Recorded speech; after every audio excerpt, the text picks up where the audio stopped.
Děláme to čistě pro radost a už pro ten pocit, že to šlape jako hovado. Netuším, jak všechny tyhle naše kroky dopadnou. Rozhodně jsme započali 100% kolabo. Nejde polevit, musíme stále makat naplno, než nám ty naše měkký mozky zatvrdnou už na dobro. Ale ještě stále máme čas, tak to drol. Nedopřávám si nic víc než trávu a alkohol.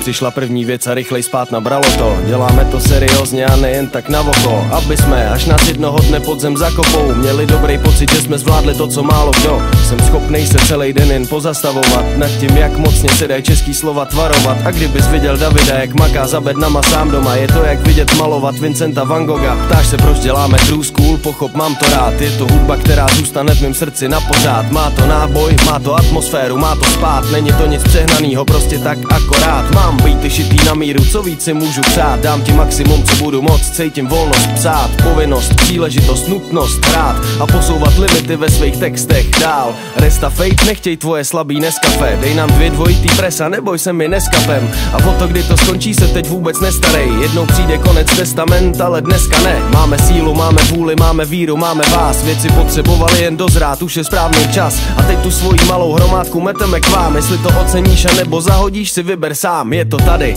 Rest a Fate, Adam a David. Produkce je ze Zlína a Sloky zase z Prahy. Pro všechny hlavy, který zapomněli.